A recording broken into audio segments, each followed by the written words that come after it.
at some point, you got to take time out and listen. You got to understand what's going on and get to know people. You know, people are the solution and the cause of a lot of problems, or a lot of remedies, if you will. You got to take time out to learn them. Got to learn people. There's a lot going on out here. And I always wondered and thought about the foster care system and adoptive. I know there's a lot of good, caring people out there. I know there are. I done met some, and I am one. But I also know that there's a lot of sickness, you know. A lot of people shouldn't have access to others, you know. And I often wonder about individuals that, you know, did unethical or illegal things. Those around them that's enabling them. See, mental health is real. A lot of people, you know, they'll show you signs.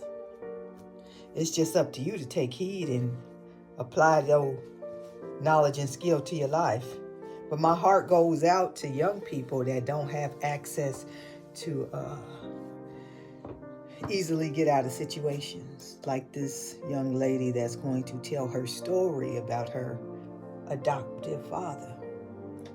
You know, a lot of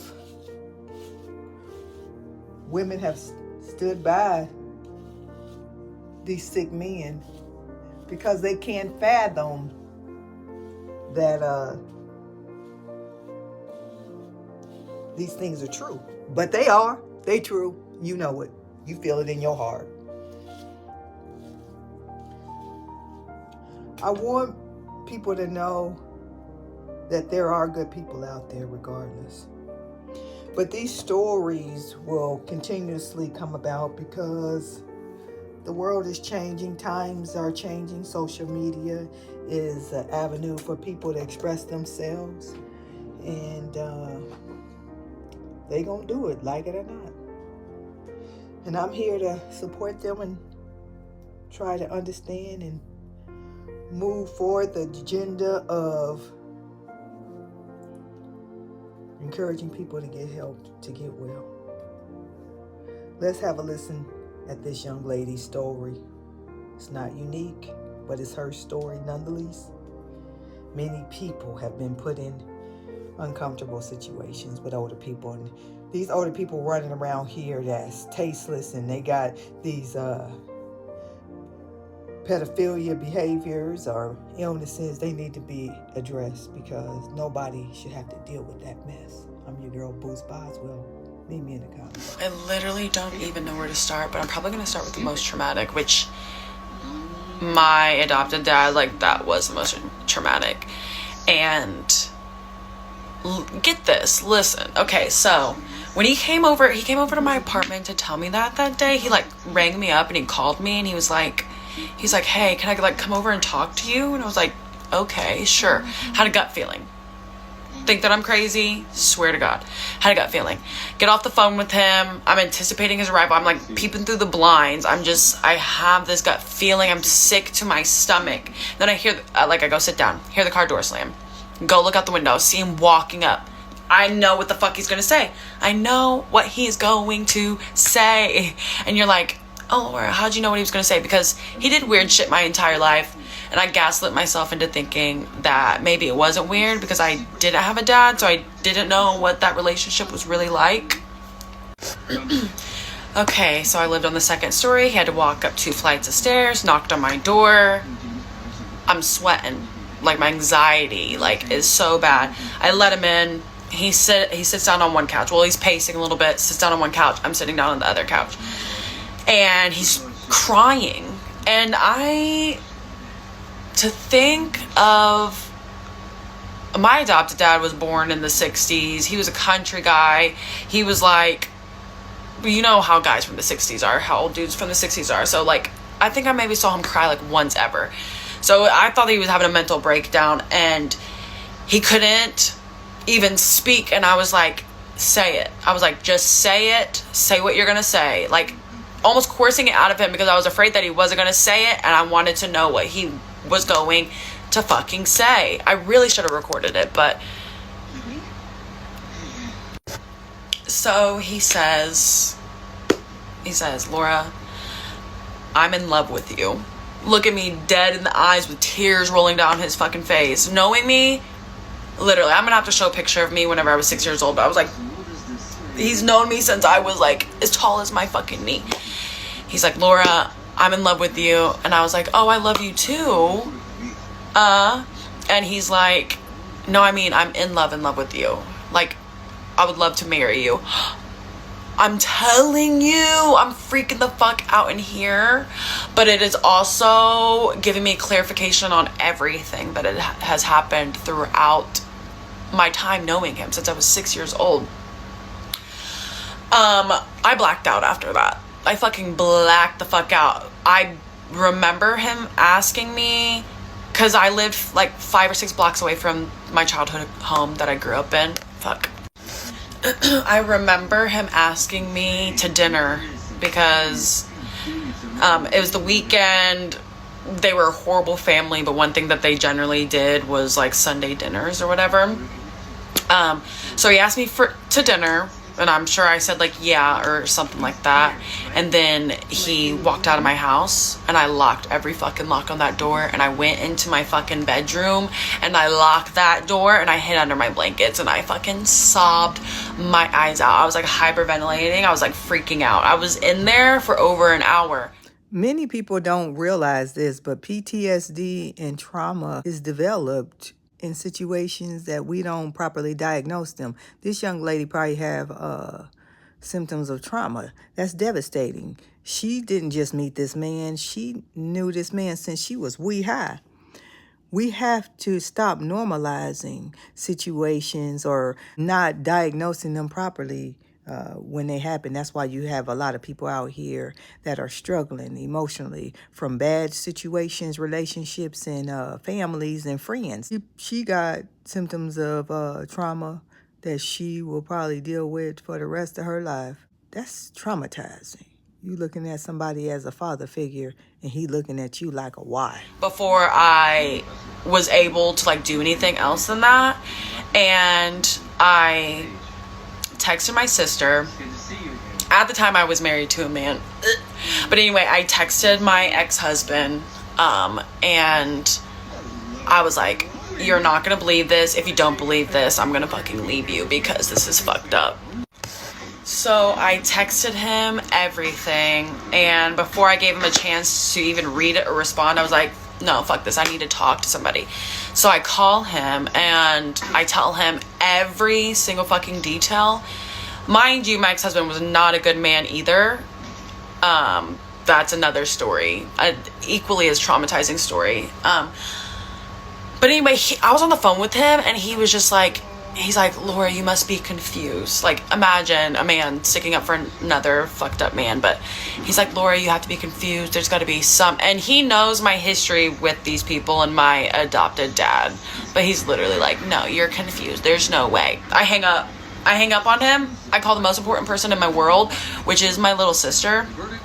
And I tell her, and she's freaking the fuck out too, because she has fucked up experiences. So, where did I leave off? Okay, so I had told my little sister, we had a long conversation about what we should do, because we assumed that if we told my adopted mom that she wouldn't believe us. We had told her about multiple incidences during our teenage years and childhood, and she didn't really believe us. One time, nothing is worse than trying to share information with somebody and they don't believe you. Best thing we can do sometime is listen.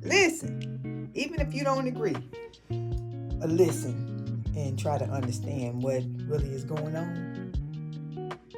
Some of y'all just don't listen. She kind of did, but then she sat us down in the kitchen with them, and she's like, this is what the girl said you did. Are you doing this? he's saying no, that we're mistaken, that we're wrong, that it wasn't intentional, da da da da. And that was like the end of it. But the fact that she set us down in a room with him, we were scared shitless. Like, it was hard for us to like muster up the courage to like talk about it with her, let alone like in front of him, you know? So in the end, we settled on telling her despite our reservations. We just didn't know how she was going to handle it. So I called her and I let her know that I wanted to come over and talk to her, but I asked her if she would come to the back porch and be quiet. Like, our back porch was off our kitchen. It was like an indoor back. It's where our laundry room was, but a lot of important conversations were had out there. But so we get there. She is already waiting for us, and she's like, what do you guys want to talk about? And I just spill it. I'm like, this is what happened. He called me. I ran through everything that I literally just told you guys. And she acted shocked. She seemed shocked. And she was pretty upset by the information. She said that, she didn't act like she didn't believe me, which is crazy because she didn't believe me for a second of my fucking life. Truth of the matter is, her adoptive mother knew she wasn't lying. She knew she wasn't lying as a kid, but it's kind of hard to look an adult in the face and not comprehend or believe what they saying when you know they ain't lying. That lady knew that young lady wasn't lying long time ago. She made the decision to look the other way at the sacrificing of those young people's mental state. And it's not a unique situation. It happens far too often. Validate people when they tell you things in their sincerity. At least don't say they're lying until you truly know they are. And you don't have to call people a liar if they are not telling the truth. Try to find a way to guide them to be more forthcoming with honesty. So many people are struggling because they were invalidated or no one listened. Let's continue on and meet me in the comments. Generally, she wasn't a very nice or kind woman, so I was fucking stunned that she did anyway. And she kept saying that she can't believe she didn't see the signs because she was a victim of child SA. She was, which is also not my story to tell, but and so she told us that she thought that we needed to leave, that she had to have a conversation with him, and they fought like crazy, like our whole childhood, and we just knew that it wasn't going to be good. So we excused ourselves.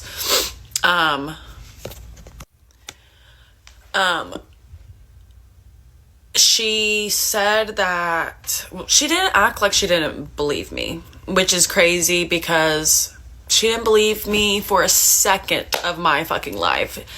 Generally, she wasn't a very nice or kind woman, so I was fucking stunned that she did anyway.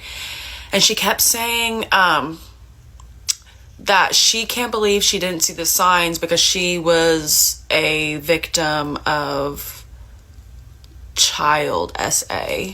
She was, which is also not my story to tell, but and so she told us that she thought that we needed to leave, that she had to have a conversation with him, and they fought like crazy, like our whole childhood, and we just knew that it wasn't going to be good. So we excused ourselves. She ended up calling me the following day and saying that it's done. Like, she kicked him out, like he's gone. And I'm like, where did he go? And she said, like, I don't fucking know, probably to Georgia, because that's where his family's from. He didn't actually have any family in the state that we lived in. All his brothers and sisters lived in a really small town in Georgia. So that's where he went to. And I was shocked. I was absolutely shocked by her doing that. She never, like, she did not protect us from anything our entire lives, no matter if we spoke up or not. And she actually was just as much of an abuser as he was. Like, the stories I have about her are just as crazy and just as wild. Honestly, I feel like I handled that whole situation really well, but like a week after it, I wasn't handling it very well.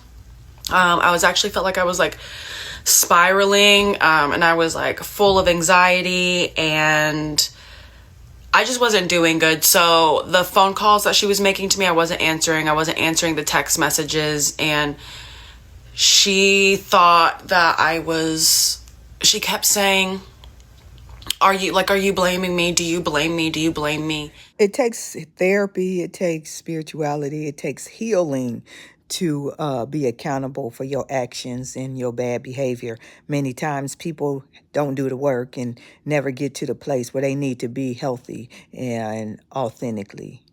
I'm encouraging you. Healing is for you and then for others. This lady had no accountability. She worried about something getting out in the end. Be honest, that's what I think.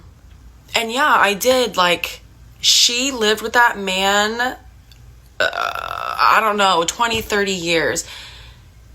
She knew how fucking weird he was. She convinced him to shave our hair off my sophomore year, my little sister's senior year, to make us less attractive. Less attractive to a grown man. Okay. So back to what I was saying, I wasn't answering phone calls and texts. I think I went over there once, and like I was there for a few hours, and the entire time we were talking about that situation, and I just didn't want to talk about it. So I just really wasn't talking to her that much. Well, when everything kind of settled back down, I have no perception of time, but I want to say 3-4 weeks later, I was ready to talk. I was ready to have a full-blown conversation. So, my sister and I called, and our phone number was disconnected. The number that we use for like our Kroger and like Speedway pin, it was disconnected, and it hadn't been since the 90s. So we were a little bit freaking out. We didn't know what was going on. So we got in the car, we drove 5 blocks from where I lived, and we saw a U-Haul. When we saw the U-Haul, we could only speculate what was going on, honestly. I literally didn't know what was going on. I thought, oh, maybe my adopted dad is coming back to get all of his things, since he left in such a hurry. So that's what was going on in our head. Drove back home. We drive back like a week later, and the house was completely empty. No cars outside. To my point, no accountability. She packed all her stuff up and fled because she knew all those years what they did was wrong. And they could be held accountable if these young ladies really pressed it. But let's continue on. So the door was open, nothing inside. So we like park, we get out, we're looking through the windows. It's spotless. There's nothing in there. There's nothing in there at all. So after a little digging on my adopted dad's siblings' Facebook, we found out that they packed up our entire childhood home, took my little brother and my nieces and nephews, who I helped raise, and they dipped out of the state that we were living in and took off 15 hours away. Bought a compound, and that's where they resided, and that's where they continue to reside. Not my adopted mom, because she passed away in July. But yeah, took my little brother that I also helped raise, and I haven't spoken to him again since I was 21.